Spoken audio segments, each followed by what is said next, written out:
Engine check करने का सबसे बेस्ट तरीका है, गाड़ी को पहले 4 से 5 किलोमीटर आप चला के आइए, उसके बाद अब इन रबर्स को भी निकाल लेना है।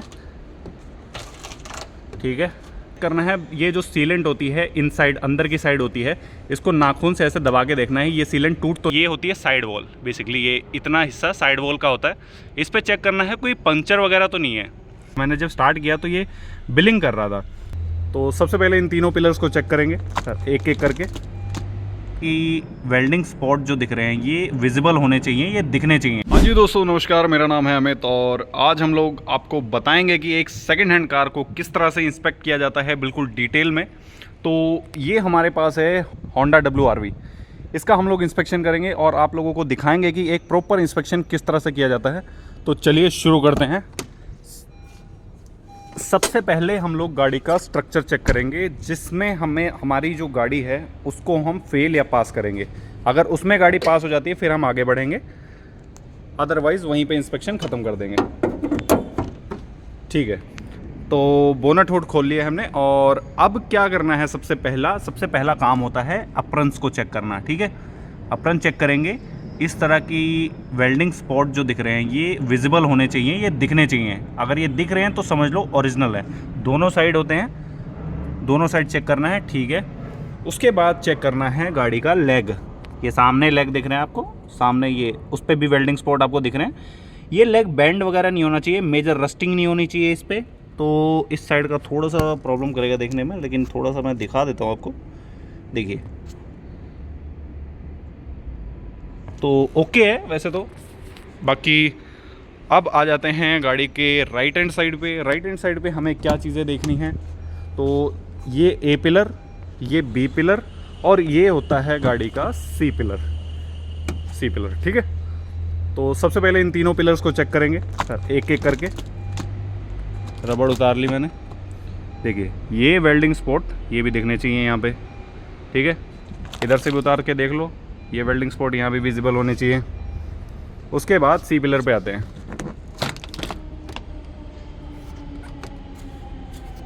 C पिलर के भी विजिबल हैं, तो इट्स मीन गाड़ी राइट साइड से ओके है अभी। और अब क्या करना है, थोड़ा सा इसको डाउन करना है, थोड़ा सा और रबड़ को निकाल लेना है। ये क्वार्टर पैनल होता है, क्वार्टर पैनल के भी ये वेल्डिंग स्पॉट्स चेक करने हैं।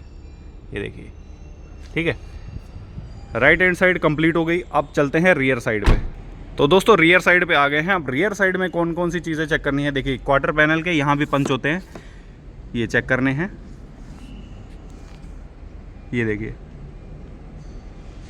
इन पंचेस को चेक करना है। दोनों साइड पंच होंगे ऐसे, तो दोनों साइड के क्वार्टर पैनल्स के पंच इधर से भी चेक करने हैं। अब रियर साइड से सामान सारा बाहर निकाल लेंगे। रुको मैं निकाल लेता हूँ, तब तक वीडियो पॉज कर रहा हूँ। दोस्तों मैंने सारा सामान बाहर निकाल लिया है, डिग्गी बिल्कुल खाली कर दी है। अब चेक करने में थोड़ा ज़्यादा मज़ा आएगा, क्योंकि सामान सारा निकाल लेना है बाहर। मैंने टायर वगैरह ये सारा सामान निकाल लिया बाहर। अब आएगा चेक करने में मज़ा थोड़ा। अब इन रबर्स को भी निकाल लेना है। ठीक है, रबर्स को निकाल लिया। अब चेक करना है पहले अंदर की साइड से। देखिए बिल्कुल अनटच हुआ है अभी, बिल्कुल कभी कुछ नहीं हुआ। ये सीलेंट आपको दिख रही है। उसके बाद यहाँ पे भी ये वेल्डिंग स्पॉट्स आपको दिखने चाहिए। ये देखिए, अगर ये वेल्डिंग स्पॉट पीछे की तरफ से दिख रहे हैं तो इट्स मीन गाड़ी पीछे से कभी एक्सीडेंट नहीं हुई है। तो पीछे से भी गाड़ी ओके है। अब चलते हैं लेफ्ट हैंड साइड पे। तो दोस्तों लेफ्ट हैंड साइड पे आ गए हैं। सेम वही चीज़ करनी है, इधर के भी तीनों पिलर चेक करने हैं। देखिए वेल्डिंग स्पॉट्स दिख रहे हैं। ये C पिलर के पंच हैं, और इधर अगर थोड़ा सा चले आएंगे नीचे की तरफ तो ये होते हैं आपके क्वार्टर पैनल के पंच। अच्छे से चेक करना है, सारे पंच दिखने चाहिए। तो C पिलर चेक कर लिया। अब आते हैं B पिलर पे।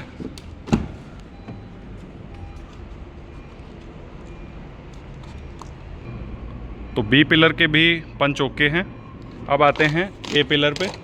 A पिलर देखिए, इसके भी पंच ओके हैं। तो दोस्तों ओवरऑल गाड़ी का जो मैं कहूँगा, अभी तक स्ट्रक्चर वाइज गाड़ी में कोई भी प्रॉब्लम मुझे नहीं दिखी है। इसके बाद अब सेकंड राउंड में हम लोग चेक करेंगे सारे पैनल्स, जितने भी ये दरवाजे और डिग्गी बोनट जितने भी हैं ये सब चीज़ें चेक करेंगे। तो सबसे पहले आ जाते हैं बोनट पे। बोनट के पहले ये जो बोल्ट्स लगे होते हैं इन पे देखना है कोई स्पैनर मार्क तो नहीं है, स्पैनर के निशान तो नहीं है। उसके बाद चेक करना है ये जो सीलेंट होती है इनसाइड अंदर की साइड होती है, इसको नाखून से ऐसे दबा के देखना है ये सीलेंट टूट तो नहीं रही है या नाखून से उखड़ तो नहीं रही है। ये चीज़ नहीं हो रही है, ये उखड़ नहीं रही है और यहाँ पे कोई स्पैनर के निशान नहीं है। इट्स मीन गाड़ी आगे से हिट नहीं हुई है, कभी छोटा मोटा भी एक्सीडेंटल नहीं हुआ है। उसके बाद ये अपर मेंबर चेक कर लेना है एक बार सही से। इसमें भी आपको ये वेल्डिंग स्पॉट आपको देखने को मिल जाते हैं। अगर ये दिख रहे हैं तो इट्स मीन बिल्कुल ओके है, सामने से बिल्कुल ओके है गाड़ी। अब आ जाना है फिर से राइट हैंड साइड पे। राइट हैंड साइड पे डोर्स को एक बार चेक करना है। डोर्स पे भी सेम वही चीज़, अंदर की जो सीलेंट होती है उसको चेक कर लेना है, वो कहीं से टूट तो नहीं रही है। ठीक है, ये ओके है दरवाज़ा। इस दरवाजे की भी चेक कर लेते हैं, ये भी, इस पे भी ओके है। अब रियर साइड की डिग्गी, इस पे भी चेक कर लेते हैं। देखिए इस पे भी ओके है, ये डिग्गी भी ओके है। अब लेफ़्ट हैंड साइड का डोर, रियर डोर, इस पे भी ओके है। फ्रंट डोर ये भी ओके है। ठीक है, तो इस तरह से चारों दरवाजे, डिग्गी और बोनट, चारों चीज़ें चेक करनी है। अब एक तीसरे राउंड में हमें चेक करने हैं चारों टायर्स पे आ जाते हैं। टायर्स में मेनली हमें क्या क्या चीज़ें चेक करनी चाहिए। एक तो टायर की ट्रेड पहले चेक कर लो, ट्रेड बची कितनी हुई है, कितना गैप है उसमें। ठीक है, दूसरी चीज़ चेक करना है कि टायर कौन से ईयर का लगा हुआ है। तो ईयर यहाँ पे देख लीजिए 8/2023, यानी कि अभी 2024 चल रहा है, मतलब 1 साल पुराना टायर है। और टायर पे ना कोई हार्ड क्रैक्स है ना कुछ है, इट्स मीन टायर ओके है गाड़ी का। ठीक है, तो इस तरह से चारों टायर हमें चेक करने हैं। साइड वॉल, ये होती है साइड वॉल, बेसिकली ये इतना हिस्सा साइड वॉल का होता है। इस पे चेक करना है कोई पंचर वगैरह तो नहीं है। ठीक है, पंचर वगैरह ज़रूर चेक कर लेना है। और एक चीज़ और है चेक करने वाली, कई बार लोग पंचर गाड़ी को चला देते हैं तो देखिए इस तरह के निशान बन जाते हैं। ये देखिए ये निशान बन गया है, ये चारों साइड आपको देखने को मिलेगा।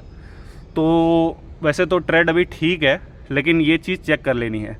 देखिए पंचर पे गाड़ी को चलाया है, लग रहा है काफ़ी। टायर्स में चेक करने वाली बस यही चीज़ें हैं। बाकी अब इसके बाद हम लोग इंटीरियर चेक करेंगे। इसके बाद अब चेक करना है गाड़ी का इंटीरियर, जितने भी पावर विंडोज़ वगैरह हैं गाड़ी में सबको अप डाउन करके देख लेना है, सब वर्किंग, सारे फंक्शन वर्किंग हैं। जितने भी फंक्शन हैं इंटीरियर के सारे चेक कर लेने हैं आपको। स्टीयरिंग, ऑडियो कंट्रोल वगैरह सब देख लेना है वर्किंग है या फिर नहीं। ऊपर अगर सनरूफ है तो सनरूफ को तो ज़रूर चेक कर लेना, क्योंकि ये एक महंगा पार्ट है। ठीक है, म्यूज़िक सिस्टम चेक कर लेना है सही से। क्लाइमेट कंट्रोल है इसमें, तो वैसे कुछ ज़्यादा चेक करने का होता नहीं है। बाकी सारे मोड्स वगैरह लगा के चेक कर लेना है, सब प्रॉपर वर्किंग रहना चाहिए। उसके बाद आना है सीट्स वगैरह देख लेना है, सीट्स वगैरह कहीं से फटी वटी तो नहीं है, क्योंकि सीट कवर जो हैं 8 से 10 हज़ार रुपये के नॉर्मली आते ही आते हैं। ठीक है, उसके बाद आते हैं क्लस्टर मीटर पे। क्लस्टर मीटर में ज़्यादातर लाइट्स के बारे में ज़्यादातर फोकस रखना है। देखिए कुछ लाइट्स दिखा देता हूँ आपको। देखिए ये जो लाइट्स हैं, ABS हो गई, या ये एयरबैग की लाइट हो गई, या बैटरी की लाइट हो गई, या फिर ये MIL लाइट हो गई, ये लाइट्स जो हैं ये गाड़ी के स्टार्ट होने के बाद नहीं आनी चाहिए। ठीक है, अब ये गाड़ी, अभी देखिए मैंने जब स्टार्ट किया तो ये बिलिंग कर रहा था। तो बिलिंग के पीछे का रीज़न क्या है, गाड़ी की बैटरी जो है वो वीक है। ठीक है, और ये चीज़ चेक कर लेने के बाद अब आ जाना है इंजन चेक करने के लिए बाहर। तो इंजन चेक करने का सबसे बेस्ट तरीका है, गाड़ी को पहले 4 से 5 किलोमीटर आप चला के आइए। उसके बाद ऑयल डिपस्टिक को निकाल लीजिए। ऑयल डिपस्टिक के निकालने के बाद यहाँ पे चेक करना है कोई इंजन ऑयल की छींटे या फिर ब्लो बाई गैसेस तो यहाँ से बाहर नहीं आ रही हैं। और पहले आइडल पे चेक करना है, उसके बाद गाड़ी को 2 से 2,500 RPM पे एक्सेलेरेट करके देखना है, और फिर चेक करना है यहाँ से कुछ ब्लो बाई या फिर ऑयल की छींटे उस केस में तो बाहर नहीं आ रही। अगर उस केस में बाहर आ रही है तो समझ लो इंजन के अंदर बैक कंप्रेशन की प्रॉब्लम है। उस गाड़ी को आपको नहीं लेना है फिर, अगर जिस गाड़ी में इंजन में बैक कंप्रेशन हो, क्योंकि नॉर्मली उसमें इंजन ओवरऑल ही करवाना पड़ता है। ठीक है, उसके बाद एक लास्ट चीज़ है, गाड़ी को एक्सेलरेट करके देख लेना है कहीं गाड़ी पीछे से कोई धुआं वगैरह तो नहीं दे रही है। ठीक है, ध्यान रखना है सडन एक्सेलरेट नहीं करना जैसे मैं कर रहा हूँ।